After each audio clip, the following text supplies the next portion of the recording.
Hello दोस्तों, मेरा नाम है रोमन। स्वागत है आपका प्योर एक्सप्लेन में। दोस्तों, आज हम एक्सप्लेन करेंगे हॉलीवुड की मूवी नो एस्केप रूम। तो बिना किसी देरी के चैनल को सब्सक्राइब कर ले। शुरू करते हैं इस वीडियो को। मूवी की शुरुआत में हम माइकल नाम के एक आदमी को देखते हैं जो अपनी बेटी के साथ वीकेंड पर घूमने जा रहा था। उसकी बेटी का नाम कैरन था। वो अपने पापा के साथ आकर खुश नहीं थी, लेकिन माइकल किसी भी तरह उसका वीकेंड खुशहाल बनाना चाहता था। तभी चलते चलते माइकल की कार खराब हो जाती है। फिर वे वापस पास ही के टाउन के मैकेनिक के पास अपनी कार लेकर जाते हैं। फिर दोनों बाप बेटी गैराज के साथ में ही बने रेस्टोरेंट पर खाना खाते हैं। माइकल कहता है कार रात तक मिलेगी, हम यहीं पर कुछ ढूंढ लेते हैं जिससे हमारा वीकेंड अच्छा हो जाए। फिर वो एक न्यूज़पेपर में एस्केप रूम की एड देखता है। कैरन कहती है कि मेरे दोस्त ने भी सैन फ्रांसिस्को में ऐसा ही कुछ ट्राई किया था, ये काफी कूल है। फिर माइकल रेस्टोरेंट के ऑनर से एस्केप रूम के बारे में पूछता है। वो कहती है कि तुम्हें यहाँ पर बहुत मजा आने वाला है, तुम उन्हें कहना कि हमें बेट्सी ने भेजा है। उसके बाद कैरन टॉयलेट में जाती है और अपने बाजू पर लगे निशान को साफ करने की कोशिश करती है जो कार ठीक करते समय उसके पापा के हाथ से लग गया था। तभी वहाँ की लाइट फ्लक्चुएट करने लगती है और उसके पीछे बने टॉयलेट में से अजीब सी आवाजें आने लगती है। उस टॉयलेट का थोड़ा सा दरवाजा खुला था। वो डरती डरती उसे खोलने की कोशिश करती है, लेकिन इतने में उसके साथ वाले टॉयलेट में बेट्सी निकल कर आती है। फिर माइकल अपनी बेटी को आवाज देता है और कैरन वहाँ से चली जाती है। अब वे दोनों एक टैक्सी पकड़कर उस जगह पहुंच गए थे जहाँ एस्केप रूम नाम का खेल खिलाया जाना था। वो जगह काफी सुनसान एरिया में थी और वो बिल्डिंग भी काफी भूतिया किस्म की थी। माइकल आवाज लगाता है क्या कोई है? तभी वहाँ पर जोश नाम की एक लेडी आती है। वो उन्हें रूम में लेकर जाती है। उस रूम में दो लड़के और एक लड़की पहले से ही बैठे थे। वहाँ बेटी लड़की अपना नाम मेलेनी बताती है और अपने बॉयफ्रेंड का नाम ट्रेलर बताती है। वो अपने बॉयफ्रेंड को जबरदस्ती यहाँ पर लेकर आई थी। पास में जो एक और लड़का बैठा था उसका नाम एंड्रयू था। तभी जोशी वहाँ पर आती है और सब लोगों को अजीब ही तरह की चाय पीने के लिए देती है। माइकल को इस चाय में गड़बड़ लग रही थी, लेकिन जब सब लोग चाय पीते हैं तो वो भी चाय को पी लेता है। उसके बाद जोशी उन सभी लोगों को एग्रीमेंट देती है और साइन करने के लिए कहती है, जिसमें लिखा था कि सब लोग अपनी मर्जी से आए हैं और अगर किसी के साथ कोई भी हादसा हो जाए तो उसका जिम्मेदार वो खुद होगा। फिर जोशी आकर उन सब लोगों के मोबाइल ले लेती है ताकि कोई अंदर की वीडियो ना बना सके। फिर जोशी प्रोजेक्टर की हेल्प से उन सबको बताती है कि आविष्कारक ने ये अजीब सा घर बनाया जहाँ अजीब अजीब तरह की घटनाएं होने लगी। फिर 5 लोग यहाँ पर पता लगाने के लिए आए कि यहाँ क्या हो रहा है, लेकिन वो खुद फंस गए। अब यहाँ से निकलने के लिए हर रूम में एक चाबी रखी गई है जिसको खोजना है और यहाँ से बाहर निकलना है। आपके पास 1 घंटे का समय है। अगर आपको लगे कि आप पागल हो रहे हैं तो आपको वेकअप शब्द बोलना है, फिर आपको यहाँ से बाहर निकाल दिया जाएगा। फिर अचानक से लाइट बंद हो जाती है और जब मेलेनी लाइट्स ऑन करती है तो जोशी वहाँ से जा चुकी थी। फिर उस रूम के सभी दरवाजे बंद हो जाते हैं और वे 5 लोग वहाँ से बाहर निकलने के लिए क्लू ढूंढने लगते हैं। वहाँ बहुत सारी अजीब अजीब एंटिक चीजें पड़ी थी। टाइलर को ये जगह पसंद नहीं आती। मेलेनी कहती है बस सिर्फ 1 घंटे की बात है, अपना दिमाग क्लू ढूंढने में लगाओ। तभी कैरन को वहाँ पर एक टैप मिलती है और जब एंड्रयू उसे चलाता है तो उसके अंदर एक पुराना गाना बजता है। इस गाने में कुछ जानवरों के नाम लिए गए थे और वहाँ पड़े मास्क जो किसी न किसी जानवर के फेस को दर्शाते थे उनको सॉन्ग के अकॉर्डिंग सीक्वल में लगाने लगती है। सीक्वल में लगते ही वहाँ पर एक विंडो खुलती है जिसके अंदर एक सेफ थी जिसके ऊपर नंबर वाला लॉक लगा हुआ था। अब उन्हें उस रूम में से नंबर तलाश करने थे। उस दौरान टाइलर स्नेक वाला मास्क उठाकर उसमें से देखने लग जाता है। फिर उसे अपने हाथ में छोटे छोटे स्नेक दिखाई देने लगते हैं। उसे वहाँ पर एक परछाई दिखती है और वो डर जाता है। फिर वो कहता है शायद चाय के अंदर कुछ मिला हुआ था। फिर एंड्रयू कहता है कि ज्यादा मत सोचो, ये जगह ही ऐसी है। फिर एंड्रयू वहाँ से गिरे हुए एक लैंप को उठाता है और उसकी लाइट ऑन करके देखने लगता है। फिर उन सभी को मास्क के ऊपर लिखे हुए नंबर दिखाई देते हैं। फिर वे सभी नंबर उस लॉक के ऊपर डायल करते हैं। फिर वो सेफ खुल जाता है और उसके अंदर से उन्हें एक चाबी मिलती है। अब उन्हें लगा था कि उनका खेल खत्म हो गया, लेकिन वे इस रूम से निकलकर दूसरे रूम में पहुंच जाते हैं और उस रूम का दरवाजा अपने आप बंद हो जाता है। उनके पास 50 मिनट थे। इस रूम में बहुत सारी घड़ियां लगी हुई थी और बहुत सी अजीब अजीब चीजें पड़ी हुई थी। फिर मेलेनी वहाँ पर लगे फोन को उठाती है तो उसके अंदर उसे खुद ही की आवाज सुनाई देती है। फिर मेलेनी कहती है कि ये तो मुझे मेरी ही आवाज सुना रहा है। फिर फोन वाली लड़की टाइलर से बात करने के लिए कहती है, लेकिन टाइलर बात करने से मना कर देता है। फिर जब सब लोग उससे बात करने को कहते हैं तो फोन पकड़ लेता है। फोन के अंदर मेलेनी कहती है कि तुम्हें वहाँ से भागना होगा, तुम किसी भी तरह से वहाँ से भाग जाओ वरना तुम मारे जाओगे। तभी टाइलर देखता है कि फोन के अंदर से कीड़े निकलते हैं और ये देखकर वो डर जाता है। सब लोग उसे समझाते हैं कि ये सब सिर्फ हमें गुमराह करने के लिए है, लेकिन टाइलर कहता है सालो तुम भाड़ में जाओ, मुझे नहीं खेलनी ऐसी गेम। फिर वो दरवाजा खटखटाकर अवेक चिल्लाता है। तभी दरवाजा खुलता है और टाइलर के बाहर जाते दरवाजा फिर से बंद हो जाता है। फिर एंड्रयू कहते हैं कि गाइस मुझे लगता है कि हमें चलना चाहिए, मुझे ये जगह सही नहीं लग रही। मेलेनी कहती है हम यहाँ खेलने आए हैं, टाइम बीत रहा है।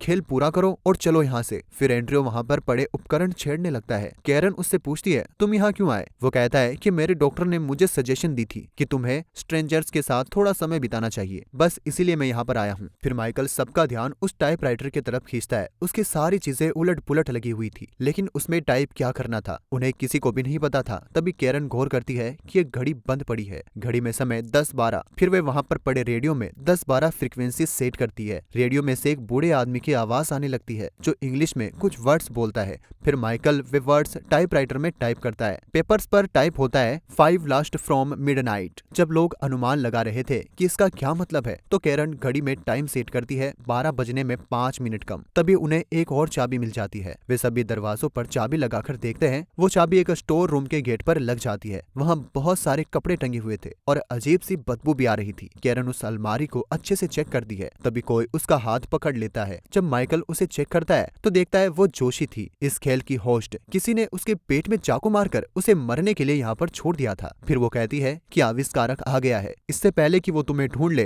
तुम मास्टर को ढूंढो और इस घर से निकल जाओ, वरना तुम लोगों के साथ बहुत बुरा होगा। इतने में गेट बंद हो जाता है। मेलेनी कहती है कि वाह क्या एक्टिंग की है, लेकिन माइकल कहता है वो एक्टिंग नहीं कर रही थी, बहुत हो गया, मैं इसे यही रोक रहा हूँ। फिर वो दरवाजे के पास जाकर अवेक चिल्लाता है। मेलेनी उसे ऐसा करने से रोकती है। कोई दरवाजा नहीं खोलता। इसका मतलब वे सब यहाँ पर फंस चुके थे क्योंकि कोई उनके एस्केप रूम में घुस गया था। उसने यहाँ की होस्ट को मार दिया था और अब वो इनको मारने वाला था। तब सबको समझ आ गया था कि इस रूम से बाहर निकलने की कोई चाबी नहीं है, बल्कि किसी को गेट के ऊपर बनी विंडो से दूसरी तरफ जाना था और वहां से चाबी लेकर आनी थी। कैरन कहती है कि मैं वहां जा सकती हूँ क्योंकि मैं पतली हूँ। माइकल उसे जाने देता है। दोस्तों कैरन सेफली दूसरी तरफ चली जाती है। उस जगह कई दरवाजे बने थे। कैरन सबको खोलने की कोशिश करती है लेकिन सब दरवाजे बंद थे। तभी वहां से एक लड़की गुजरती है और कैरन को अपने पीछे आने के लिए कहती है। कैरन उसके पीछे जाने लगती है। जब कैरन माइकल की बात का जवाब नहीं देती तो एंड्रयू की हेल्प से वो दरवाजा तोड़ने की कोशिश करता है। दरवाजा बहुत मजबूत था इसलिए वो टूटता नहीं। उधर वो लड़की को एक अंधेरी कोठरी में ले जाती है। वहां जाते ही दरवाजा बंद हो जाता है और उस रूम का दरवाजा खुल जाता है जहाँ पर माइकल और एंड्रयू थे। उधर कैरन रोती रोती आवाज के पीछे चली जा रही थी जो उसे अपने पीछे आने के लिए कह रही थी। कैरन चलते चलते प्रयोगशाला में पहुंच जाती है। वो आवाज कहती है कि मास्टर को ढूंढो। वो कमरा भी अजीब चीजों से भरा पड़ा था। वो हर चीज को बड़े ध्यान से देख रही थी। तभी उसे वहाँ पर एक डेड बॉडी दिखाई देती है। उसे देखकर कैरन बहुत ज्यादा डर जाती है। उधर माइकल और एंड्रयू कैरन को ढूंढ रहे थे लेकिन ये घर एक भूल भुलैया जैसा था।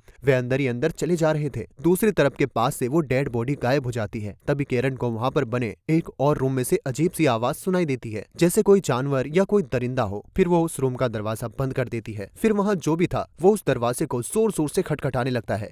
ये देखकर कैरन डर जाती है और वहाँ दीवारों में बनी विंडो को खोलकर जिस जगह पर लाशों को रखा जाता था वहाँ छिप जाती है। उसके अंदर जाते ही वो दरिंदा उस रूम में आ जाता है। दूसरी तरफ जहाँ वे तीनों थे वहाँ पर दरवाजा खुलता है। फिर वह तीनों उस रूम के अंदर चले जाते हैं। जैसे ही वह रूम के अंदर जाते हैं दरवाजा तेजी से बंद हो जाता है। उस रूम में एक प्रोजेक्टर लगा था और अब उनके पास 35 मिनट बचे थे, यानी गेम अभी भी चल रहा था। फिर माइकल प्रोजेक्टर को बंद कर देता है और कहता है कि मैं अब कोई गेम नहीं खेलूंगा। मेरी बेटी इस घर में गुम हो गई है, मुझे उसे ढूंढना है। लेकिन उसकी बेटी जहाँ पर छुपी थी उसके पास में एक लाश पड़ी थी जो धीरे धीरे जाग रही थी और बाहर एक दरिंदा भी घूम रहा था। कैरन इतनी ज्यादा डरी हुई थी कि उसे हार्ट अटैक आने वाला था। दूसरी तरफ एंड्रयू को एक नंबर वाला लॉक मिलता है, यानी कि उन्हें उसे खोलने के लिए नंबरों की जरूरत होगी। माइकल उस रूम के अंदर बने एक और रूम में चला जाता है। तभी एक साया उसका पीछा करता है। दूसरी तरफ उस डेड बॉडी का हाथ धीरे धीरे कैरन की तरफ आ रहा था। अब वो मन में बचाओ बचाओ चिल्ला रही थी। दूसरी तरफ एंड्रयू को समझ में नहीं आ रहा था कि नंबर कहाँ से मिलेगा। तभी उसके दिमाग की बत्ती जलती है और वो कहता है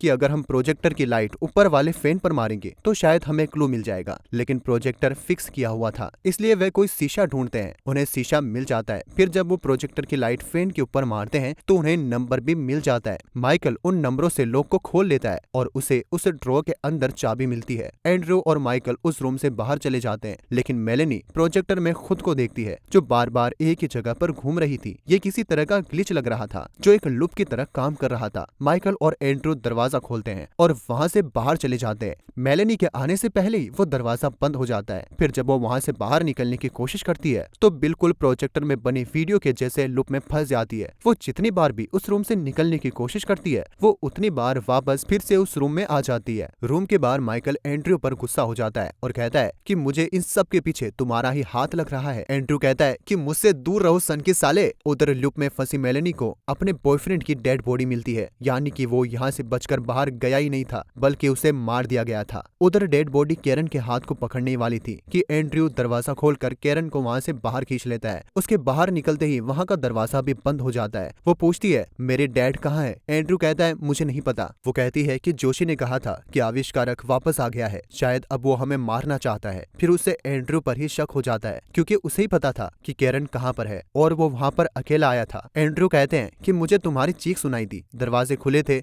और मैं यहाँ पर चला आया। ये एक बेकार की गेम है और बहुत जल्द हम सब यहाँ से बाहर होंगे। दूसरी तरफ मेलेनी को फोन की रिंग सुनाई देती है। जब वो फोन को उठाती है तो वो दूसरी तरफ से उसे खुद की आवाज सुनाई देती है। फिर मेलेनी कहती है कि मेरी बात टाइलर से कराओ और वो टाइलर को कहती है कि तुम यहाँ से भाग जाओ वरना तुम मारे जाओगे। अब मेलेनी को साए तंग करने लगे थे। फिर मेलेनी वहाँ पर पड़ी सीढ़ी का यूज करके ऊपर जाने की कोशिश करती है। सीढ़ी का एक स्टेप टूट जाता है और वो आकर टेबल पर पड़े सामान पर गिरता है। एक कटर उसके भेजे के आर पार हो जाता है। उधर एंड्रयू और कैरन दोनों चाबी ढूंढ रहे थे। कैरन को टेबल पर एक पेपर मिलता है जिस पर लिखा था कि ऑब्जेक्ट पेंट के अंदर है। इतने में एंड्रयू को वहाँ से निकलने का रास्ता भी मिल जाता है। वो एक सुरंग थी जिसके ऊपर लॉक लगा हुआ था। अब वो दोनों हर जगह चाबी ढूंढते हैं। फिर एंड्रयू की नजर टॉयलेट सीट पर पड़ती है। वो कहता है इन लोगों से यही उम्मीद की जा सकती है। फिर वो उस टॉयलेट सीट में हाथ मारता है और उसके अंदर उसे एक कटा हुआ हाथ मिलता है। वो डर जाता है। फिर कैरन उसके अंदर हाथ मारती है। वहाँ जो हाथ था वो नकली था। फिर कैरन को उसके अंदर चाबी मिल जाती है। फिर वो उस चाबी से सुरंग का दरवाजा खोलती है। वे दोनों सुरंग के अंदर एंटर कर जाते हैं। आगे कैरन चल रही थी और पीछे पीछे एंड्रयू आ रहा था। तभी अचानक से एंड्रयू को कोई चीज खींच लेती है और मार देती है। अब चलते चलते माइकल उसी रूम में पहुंच गया था जहां में मेलेनी गई थी। वो वहां पर टाइलर की बॉडी को देख लेता है। इतने में कैरन भी सुरंग के जरिए उस रूम में पहुंच गई थी। उसकी आवाज सुनकर माइकल उसके पास जाता है। अब वे एक दूसरे को बताते हैं कि यहाँ सिर्फ हम दोनों ही बचे हैं, बाकी सब मारे गए हैं। माइकल कहता है बेटा तुम चिंता मत करो, मैं तुम्हें किसी तरह यहाँ से बाहर निकाल लूंगा। वो रूम फिर से रिसाइकल हो जाता है। अब माइकल फैन रोकता है और उसके ऊपर लिखे नंबरों से दोबारा लॉक को खोलता है। उसे रूम से बाहर निकलने की चाबी मिल जाती है। उस रूम से बाहर निकलते ही वो सबसे पहले वाले रूम में पहुंच जाते हैं, यानी कि उन्हें सारे पजल्स दोबारा सॉल्व करने पड़ेंगे। अब उन्हें सारी पजल्स का जवाब पता था, इसलिए वो दोबारा उस पजल को सॉल्व कर लेते हैं। फिर वे उस वाले रूम में पहुंच जाते हैं। वहाँ की पजल सॉल्व करके उन्हें चाबी मिल जाती है। अब जब वह स्टोर में जाते हैं तो उन्हें जोशी वहीं पर मिलती है। फिर कैरन को याद आता है कि मैंने प्रयोगशाला में एक पेपर पढ़ा था कि ऑब्जेक्ट पेट के अंदर है, यानी कि उसके पेट के अंदर चाबी हो सकती है। फिर माइकल उसे बाहर भेजकर खुद उसके पेट में से चाबी निकाल लेता है। अब टाइम खत्म होने वाला था और टाइम खत्म होने से पहले उन्हें दरवाजा खोलकर वहाँ से निकलना था। तभी कैरन दरवाजा खोलती है और उस दरवाजे से वो दोनों सीधा रेस्टोरेंट के टॉयलेट में पहुंच जाते हैं जो हमने मूवी के शुरू में देखा था। कैरन कहती है मैं यहाँ पहले भी आ चुकी हूँ। फिर उन्हें किसी के आने का एहसास होता है। वे दोनों टॉयलेट में छुप जाते हैं। वे अंदर से देखते हैं कि बाहर कैरन थी।